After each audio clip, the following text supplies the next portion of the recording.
Are the futures of Justin Madubuike and Patrick Queen already set in stone and inevitable with the Baltimore Ravens? We'll talk about that and so much more coming up next on this episode of Locked On Ravens. You are Locked On Ravens, your daily Baltimore Ravens podcast. Part of the Locked On Podcast Network, your team every day.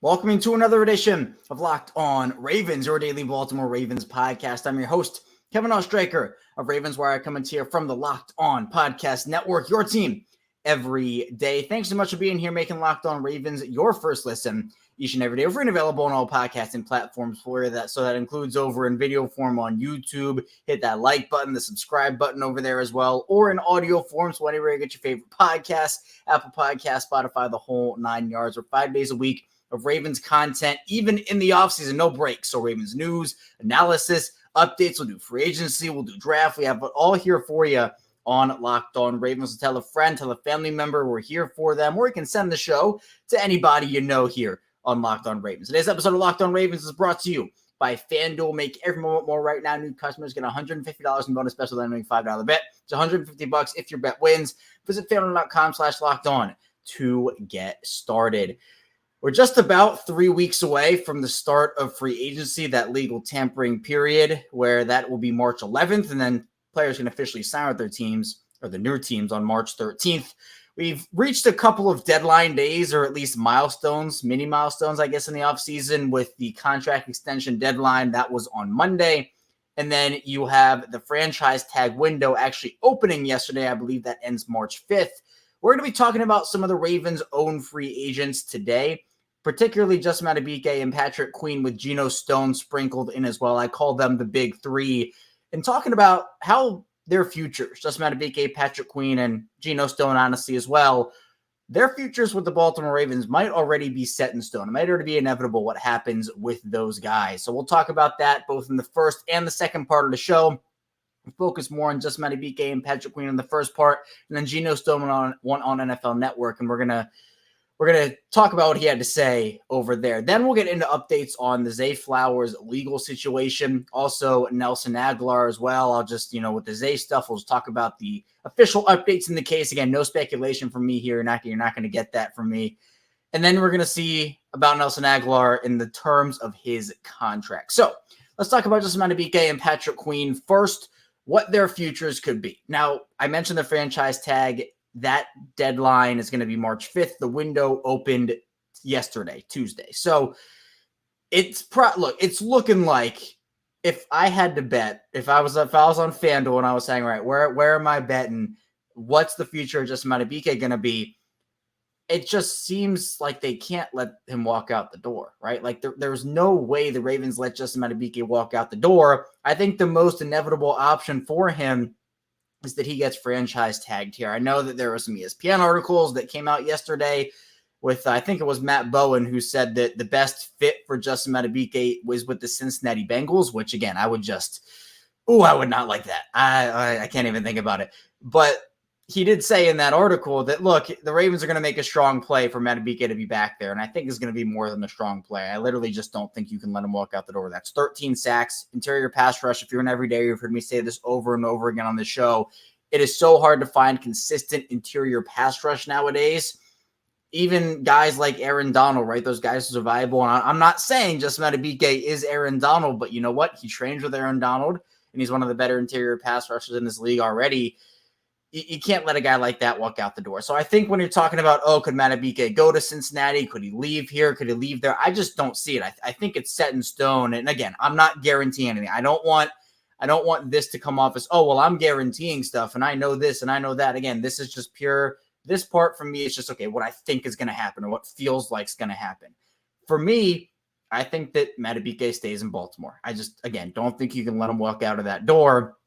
And to me, it gives you a solid rotation of guys on the defensive line, not only for this year, but then you also look at what could happen for them in the future. I mean, you have Madubuike long-term if you re-sign him. Travis Jones looks to be a piece for a long time. I know the Broderick Washington deal wasn't great in year one. I mean, the deal itself wasn't huge, but still you have pieces. Plus for this year, Michael Pierce is back as well. Madubuike is so good. He's one of your best players on the defensive line. Now, the franchise tag number for defensive lineman, Madubuike being a defensive lineman, defensive tackle, that number is $20.9 million. Now, it depends on if they want to place the exclusive or the non-exclusive tag on him as well, which obviously we know that whole situation with how crazy that Lamar Jackson saga was last offseason. So they could do that, but in terms of just the general franchise tag, I do think that the Ravens are going to make sure that Madubuike does not leave the building. If they do let him leave the building, I think that's malpractice. It's organizational malpractice if they let that happen. He's that good. He's that important to your defense. How do you replace a guy like that? Where does that money go? Because you can say all the stuff about, oh, well, they let Madubuike go. They'll just use that money to bring in somebody else on the defensive line. Well, that's part of the issue, right? You got to bring in somebody else with that money, and there's no guarantee he's going to be better than what just Madubuike brings you, especially as Madubuike is one of the most young and up-and-coming defensive linemen in this league right now. So it feels to me, right? I just have the feeling that Madubuike is going to stay in Baltimore. I think that's the right decision, honestly, for everybody. I think Madubuike has kind of found himself with the Ravens, and obviously it is a business, right? It definitely is, but the Ravens should hopefully get Justin Madubuike back under contract here. At least that's what it feels. That's where it feels like it's heading, if we're being honest. And then on the flip side of things, Patrick Queen feels like the opposite is about to happen, right? We've talked about it a lot here on this show before, but with the Ravens paying Roquan Smith what they did, that 5-year, $100 million contract, it's nothing against Patrick Queen. I'm actually personally a very big Patrick Queen guy. I love the pick out of LSU. It seems like forever ago, 4 years ago. In 2020, which is crazy to think about. We're saying 2020 was 4 years ago. But he was somebody that needed a couple of years of just getting his feet wet and then really took off starting last season and obviously continuing that momentum into this past season where he was incredible next to Roquan. But the reality is, look, you're not going to have Patrick Queen at the number that you had. And actually, I forgot to even mention it. I was going to mention it on the top of the show. I didn't do it. We're going to play a game in the second part of the show. We're going to go over. Spotrac has the valuations, the market value of some guys. We're going to be looking at those market values and playing a game of if we think those guys are worth it. We'll also do that on a show either later this week or next week, some point. But you're not going to get Queen at that rookie deal number. He's going to get at least $15 million per season. I wouldn't be shocked if he got $20 or $25 million per season because that's just the way these linebacker contracts are. Roquan Smith, Jermaine Edmonds, you're starting to see those and there are others as well, but you're starting to see those contracts. So can you justify, if you're the Ravens, paying both Roquan Smith and Patrick Queen? Let's say Patrick also gets $100 million. Can you justify for the Ravens paying two inside linebackers, $200 million combined dollars? I just don't see it. Plus the Ravens, honestly, were preparing for this moment. Right? They declined Patrick Queen's fifth-year option, which I've been very vocal. I thought that was a mistake from the beginning. But I think that now you have Trenton Simpson in there. You knew if you were the Ravens. You're like, all right, why are we drafting Trenton Simpson in the third round? In case something like this happens. Patrick Queen prices himself out of Baltimore. And this has nothing to do with guys like not liking the organization or being unhappy with their roles. But I think Patrick Queen is somebody that can go and thrive. There are all these conversations about, okay, well, Roquan made him so much better. He's a guy that's not going to be anything without Roquan. I don't believe that one bit. I don't believe that whatsoever. I think Patrick Queen can go and lead his own defense. He's learned from Roquan. He's grown into his own. But I just don't see a scenario where Patrick Queen is back with the Ravens. I'd love it if it happened, right? If Patrick Queen took a team-friendly deal that was good for him and good for the organization. Well, look, Patrick, all these guys, Madubuike, Queen, Stone, especially the guys from that 2020 draft class, they want to get paid. This is their first shot at a real NFL payday, and they all earned it. They all earned every penny of whatever deal they got. So if we're going to sit here and say, oh, they should just take the hometown discount and let the Ravens build that roster, that's something you aim more towards veteran players, right? More towards guys who haven't got. I mean, look, Geno Stone, and we'll get to him in a minute here in the second part of the show, but just to kind of tease into that, he was a 7th-round player who was drafted in the 7th round. He got cut by the Ravens twice. he didn't know what his NFL future was going to be like. It was probably hard for him to be like, all right, where am I going now? I'm cut here, back on the practice squad, was on the Texans for a little bit. He's going to earn every penny of whatever he gets. And if he's, let's take a hometown discount here, he's going to say no. And I don't blame him for saying no. I don't blame Patrick Queen for saying no. I don't blame Justin Madubuike for saying no. But in terms of those guys, first, Madubuike and Queen, I feel like if I'm just guessing, if I'm giving predictions on what I think the futures are, what the inevitable paths are for those guys here, I think Madubuike gets the franchise tag and they have until July to work out that extension. And I think Patrick Queen leaves for somewhere else where he's going to get a big payday and honestly probably take over as the number one linebacker, because Patrick Queen was linebacker too, right? Roquan was the linebacker in Baltimore, but Patrick Queen was one head. It's almost like Batman and Robin, right? Where Patrick Queen has Batman potential, right? He can do it, but Roquan was the Batman and Patrick Queen was the Robin. I think Patrick Queen's going to go off and be his own Batman, right? And speaking of that, we'll kind of get into that a little bit with Geno Stone as well. So let's get into that. We'll come back here on Locked On Ravens and talk about Geno Stone. If he is on the way out, talking about what he had to say on NFL Network and a lot more. Stay tuned. Plenty to talk about here on Locked On Ravens. First, this episode is brought to you by FanDuel Sportsbook. You can get buckets on your first bet on FanDuel, America's #1 sportsbook, because right now new customers get $150 in bonus bet with a $5 bet. It's $150 if your bet wins. And you can bet on all your favorite NBA players and teams with quick bets, live same-game parlays, exclusive props, and more. And as the football season is over, no more NFL. The NBA is where it's at in terms of sports right now. Baseball's cut up. The Orioles are going to be really exciting. But on FanDuel, I'm a big Denver Nuggets guy. They've been my team forever. And, hey, champions, by the way, 2023 champions. But if you want to bet on Nikola Jokic, that's a pretty safe bet over on FanDuel. Whether you want to do props, take his overs, Nikola Jokic is your guy for FanDuel right now. So visit FanDuel.com/lockedon and shoot your shot. FanDuel, official sportsbook partner of the NBA. We're back our second segment, Locked On Ravens. Kevin Oestreicher still talking with you here. Be sure to subscribe to the channel here. Follow along in audio form as well. Video form on YouTube. It's the same show, both audio and video, so you're not missing out on any content here. A programming note just for what we're going to be doing at the end of this week, the beginning of next week. I've said this before. I'm going to say it for the rest of the week. So, again, if you're an everydayer, you've heard me say this over the course of the week, but we're going to be doing 2 shows on Friday and 1 show on Monday. We're going to be doing our regular scheduled programming, 6 a.m. Eastern time on Friday. That'll be the regular show. But then we'll also do a bonus episode on Friday. That'll come out probably around 12 or 1 p.m. Eastern time. The reason being, and then we're going to do the Monday show. It'll be out in audio form, probably around 12 p.m. And YouTube video will be the same time it comes out at 6 a.m. We're transitioning here on the network how we have our podcast distributed. So we're not going to have access to the distributor of how our shows get out in audio form from about Friday, like evening-ish to Monday afternoon.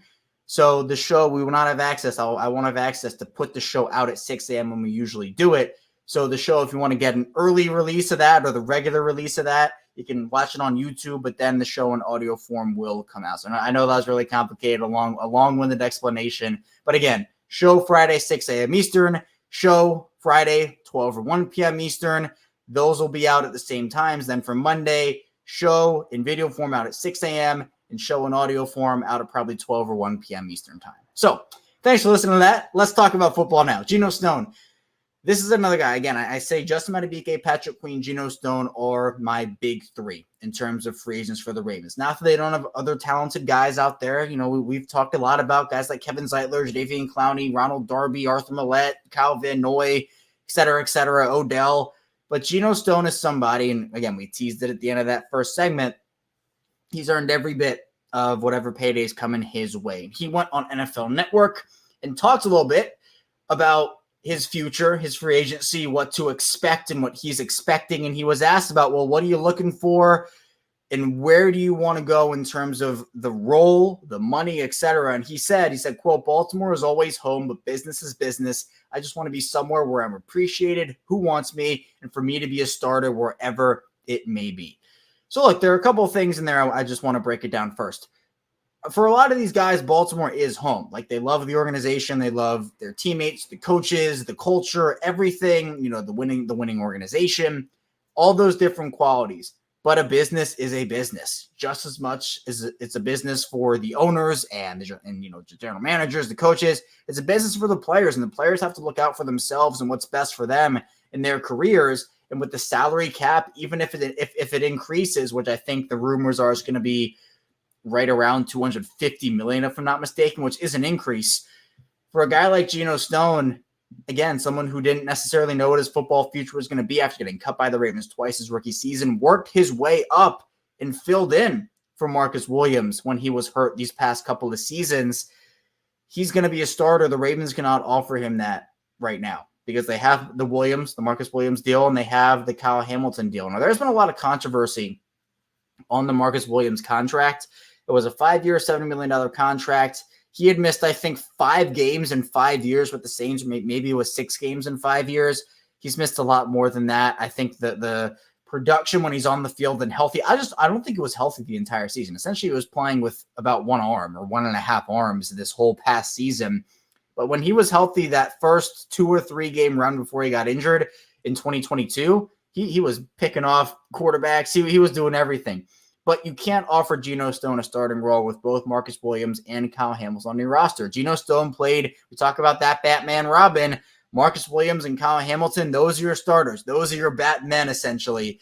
And then Geno Stone could come in and that emergency duty, right? Come in and be the Robin to take the pressure off. Okay, Batman's down. One of these Batman is down. All right, Robin coming in to save the day here. And so Geno, again, deserves to go out there. He's rangy, good ball skills. Someone's going to pay him some money. And so I think that Geno Stone, it's inevitable that out of those big 3, I think Madubuike is the only one that stays. I think both Queen and Geno Stone go. And we're going to let's play that game now. I'm excited for this. So again, on Spotrac, you can check out their website. For some of the players, they have market value. So essentially what they predict the players and their market values are going to be. Usually it's the ones that have the highest value or the biggest name players. So we're just going to go down the list and we'll do the big 3 first. So Justin Madubuike, his market value, his average annual salary projected is $20.3 million.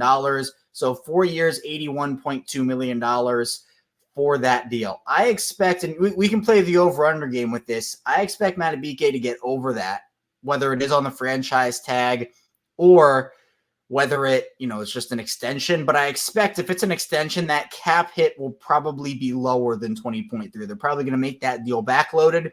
So in terms of average annual salary, I expect him to be more in the $22 to $26 million range annually. But I would expect the first year cap hit of an extension to be low. So some of these other contracts, they also have comparable contracts, which I think was really cool. Quinnen Williams signed 4 years, $96 million. Jeffrey Simmons, 4 for $94. Deron Payne, 4 for $90. And Dexter Lawrence, 4 for $87. And all those guys were 25 when they signed. Madubuike's 26. So I think, I guess the extra years factored in. But I think Madubuike is going to get a little more than that 20.3. And in the comments, if you're on YouTube or you want to shoot me a tweet on Twitter or on Instagram, CashRecord34, you want to send me a DM over there as well. You can give your pick, right? Higher or lower on some of these guys. For Patrick Queen, his market value, $18.5 million. So they have him valuated at 5 years, $92.6-ish million. This is about fair. I could see him maybe at $19 million. Now, the reason I had him at 25 annually was if that's a 4-year contract. I think his value money-wise is going to be in that $90 to $100 million range. Now, is that a 4-year deal at $24 to $25 million? Is that a 5-year deal at $19 to $20 million? So I expect Queen to get around that contract. But again, I don't think the Ravens can pay that. Roquan got his 5 years, $100 million. Fred Warner, 5 for $95. I didn't even realize Tremaine Edmonds I thought Tremaine Edmonds was up in the 90s. Tremaine Edmonds was 4 for 72, and CJ Mosley was 5 for 85. So, yeah, I can see between Fred Warner and Tremaine Edmonds, and that's where Spotrac has him right now. I think that's a fair valuation at 18.5 annually for 5 years. I think that's about what Patrick Queen can get, but unfortunately, I just don't think that's going to be in Baltimore. Geno Stone's market value here is 7.2, 3 years, $21 million. I think it's going to be higher than that. I do. They have the Juan Thornhill deal, 3 for 21 here. Malik Hooker, Julian Love, Terrell Edmonds. I mean, I think Geno Stone's better than every player on that list. I think Juan Thornhill versus Geno Stone can be a conversation. I'm a big Juan Thornhill guy. Maybe I'd take Juan Thornhill. I'm not sure. But to me, I thought that Thornhill deal was a steal. I think he's better than Malik Hooker. I think he's better than Julian Love. He's definitely better than Terrell Edmonds. I think Stone might get in the $10 million annual range. I think he could 10 to 11. Maybe you're looking at 3 for 33, 3 for 36 if you get 12 annually. I think that's what it could be. Now, it's only been 1 year of production, well, 1.5, I'll say, production for Geno Stone. But I don't know. I feel like for me, Stone is going to get over that $7.2 million, at least in my opinion. And we're going to come back in the final part of the show. I'm having fun doing this game. We're going to come back in the final part of the show. We're going to be finishing up this game with guys like Odell Beckham Jr., Gus Edwards, and more. So be sure to stay tuned. Plenty to talk about on this episode of Locked On Ravens.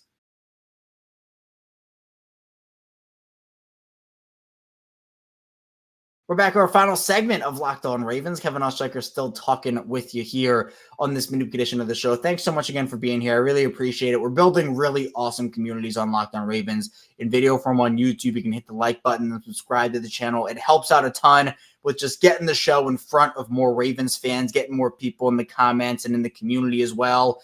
And it really helps out subscription-wise. Hit 6K about a month ago. And we're aiming for 7. And when we hit 10,000, I'm wearing a full cup suit for a week straight. So that should be fun. Audio form, I really appreciate the audio community. That's where we started off. Audio was the first. We were in audio for about 2.5 years. Then we switched over to audio and video. So my audio listeners really, really appreciate you guys. Then we have the subtext community. That's a way to get bonus Ravens coverage, bonus Ravens content for me, a way to support me and this channel. If there's a link in the description, there will be one in the YouTube description and audio as well, so you can check that out. And then also Twitter, right? We're almost to 32,000 followers there. Really, really appreciate all the people out there. Follow me on Twitter and also Instagram. We're starting that up again. I didn't have one. I decided to start it up in the off season. So if you want to follow me at CashRacket34, you can do that as well. We'd really appreciate a follow over there as we try to build that up. Let's continue our game, though. We did Patrick Queen, Justin Madubuike, and Geno Stone. And again, this is a SPO-Track game where they have market values. We predict whether they're going to get more or less than what they have here. Odell Beckham Jr., let's start with him. They have him at $11.9 million. That's a one-year deal for $11.9 million. I think he's going to get less than that. Now, Odell signed for, it was $18 million, $15 guaranteed. But I think for Odell, I see maybe like 1 year, $9 million, 1 year, $10 million, 1 year. This would be essentially a $12 million deal. I think it's going to be more in the anywhere from the $8 to $10 million range for 1 year, as opposed to 11 to 12. So not a huge difference, but I still think that for me, that's a little much for Odell. Was a great veteran presence. The production, I think the box score stats don't tell the whole story, but it was not $15 million worth of production. I think if Odell signs somewhere, whether it's Baltimore or somewhere else, you get that $8 million in production. I think that's more fair for a guy like Odell. Gus Edwards, the running back market is very interesting. They have Gus at $3.6 million right now. 1 year's $3.6. I think that's fine. Comparable contracts for Mark Ingram, Jamal Williams, Jeff Wilson, Raheem Mostert. Raheem Mostert got 2 years, $5.6 million. So I could see Gus getting around maybe $2 to $4 million annually, whether that's 1 year, 2 year. I think 2 is a little low for him. Maybe I'll go 3 to 4. But Gus is still a good player. He's going to be 29 when the season starts. So again, if you're talking like running back years, I still think isn't fair. But if you're talking that, maybe a little old. But I still think Gus can help a team out, whether it's in Baltimore or somewhere else. 2 more guys left here. We'll start with the other running back in J.K. Dobbins. 2 year, it's a 2 year deal, worth $2.1 million. So it's annual 2.1. You get 4.3 total on that deal. I just feel like that's such a steal for JK, but I don't think he's going to come back. I mean, I just think it's time for a fresh start for both JK and the Ravens. It pains me to say, but I think it's time. I think JK might want a fresh start from the place he suffered so many injuries from, and the Ravens, might just not want to give him what he wants, essentially. I think that's maybe where it's going there. Then lastly, let's do Jadeveon Clowney. It's the last guy with a market value here over on SPO-Track, and they have him at $7.2 million. So Jadeveon got really nice deal with the Ravens for the Ravens. It was still for Baltimore. I think Clowney will get anywhere from 6 to 8 million, 6 to 9 million, maybe 10 on, if it's a 1 year, $10 million deal, that's on the high end. It was a $2.5 million deal for Jadeveon last season. He's obviously going to break the bank in terms of that deal. So 7 is, I think, fair. I think it's fair. I mean, I'd bring him back at that price personally. One of the two, Kyle Van Noy or Jadeveon Clowney, depending on who you value more. I know some people are more on the Jadeveon Clowney train, others more on the Kyle Van Noy train. So that was fun. That was a fun game. It'll be interesting to see how those market values end up coming to fruition over the course of the offseason as we get into free agency. And that, again, that is creeping up on us. We're going to have a lot of stuff planned here on Locked On Ravens for free agency, especially once we start getting into the initial tampering period there as well. But we also have some updates, a few updates on Ravens wide receivers. We'll round out the show with that. Now, when it comes to stuff like this, again, I'm not going to speculate. I'm just going to read out what happened here. So Zay Flowers, the investigation is closed. The Baltimore County Police closed the investigation. There essentially was, if I'm putting this out correctly, the investigation got suspended on the 16th of February and was closed yesterday. And so essentially, this is what is in the article. I'm going to literally read it exactly from the article. It says a woman showed up to the Acton Police Department in Massachusetts last month to report a violent domestic incident involving an NFL player in Owings Mills. She told police the suspect's brother drew a firearm. According to police records released on Tuesday, she declined to identify the NFL player or seek further action from law enforcement, officers wrote.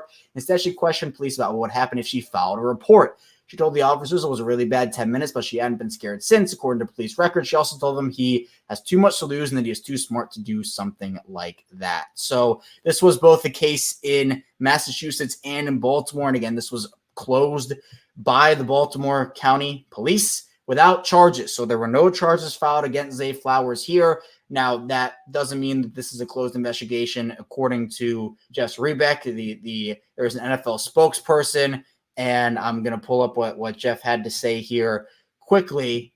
But here we go. It says, Baltimore County Police released a report, 911 call involving investigation. NFL spokesperson says the NFL is monitoring all developments in the matter, which remains under review. So the NFL is still reviewing everything here.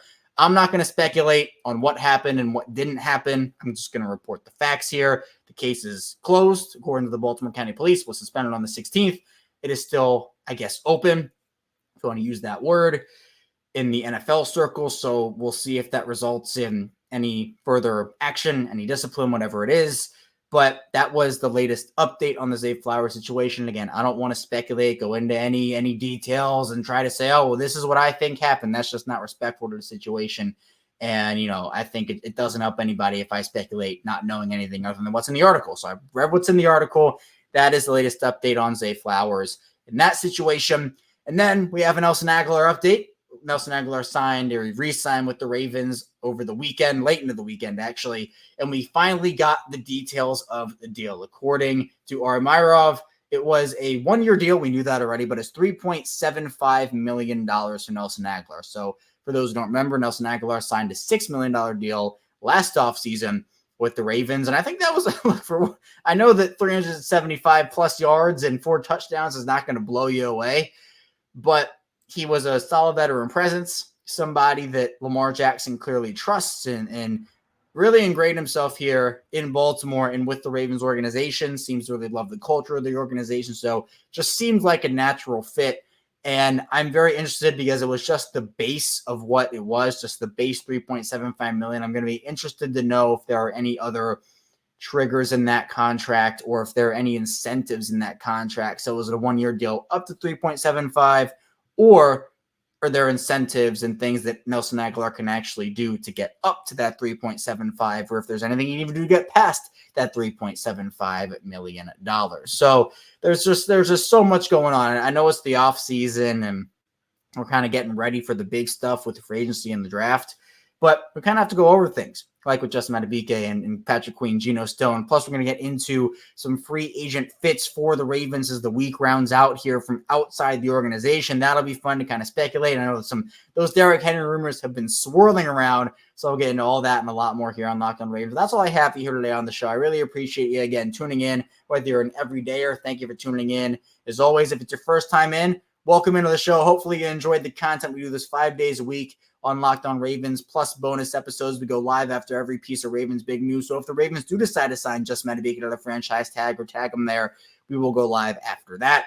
Also, we go live after every single Ravens game, so be sure to turn notifications on. Obviously, that's not happening for a little bit, unfortunately, but we'll do that as well. And if you're somewhere in the middle, thank you for tuning in again. Welcome back to the show. Subscribe in audio form, subscribe in video form. Again, it really helps out. Be sure to stay tuned for tomorrow. We have a lot coming up. We'll be talking more Ravens, of course. Stay tuned with us. See you right back here tomorrow on Locked On Ravens.